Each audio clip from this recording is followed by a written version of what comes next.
Ignác Zoltán vagyok, az Azur Forrás Kiskertészet tulajdonosa, és szeretném bemutatni nektek, hogy mennyi mindenért érdemes bejönni ide hozzánk decemberbe is, ezen egy gyönyörű napon.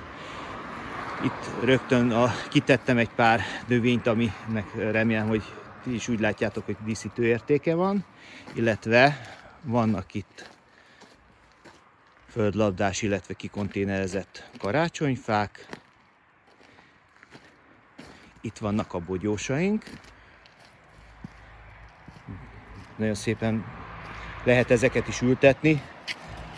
Ugye szabadgyökerű növény, akkor lehet ültetni, amikor nincs fagy. Hát most gyönyörűen látszik, hogy nincs fagy. Úgyhogy megyek is tovább. Látszik, hogy ilyenkor is föl vagyunk töltve örökzöldekkel is. Itt vannak a cserjék, nyilván nekük lehullott már a lombjuk, de lehet ültetni. Próbáltam ide előre hozni olyan növényeket, amelyek egy kicsit ilyen karácsonyi hangulatúak.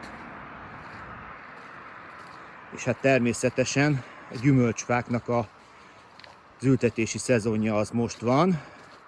Most is látható, hogy mennyi gyümölcsfával várjuk a vásárlókat.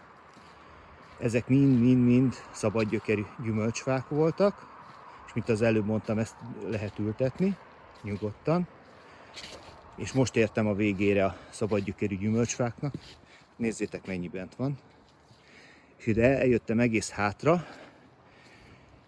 Itt a fóliasátrunk mellett pedig láthatóak a gyümölcsfák, amiket már bekonténereztünk, és ezek is vihetők, mert ugye egy szezon már konténerbe töltöttek, és hát, mint látható, 6000 forint darabja, ebből is van vagy 40-50 darab, hát és most néztem az interneten, hát pont ilyen ekkora, mint ezek gyümölcsfák voltak fönt, hát 17 000 forintért, hát hajrá, mindenki vásárolja nyugodtan, szíve szerint.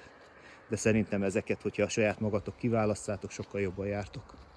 Szerbusztok!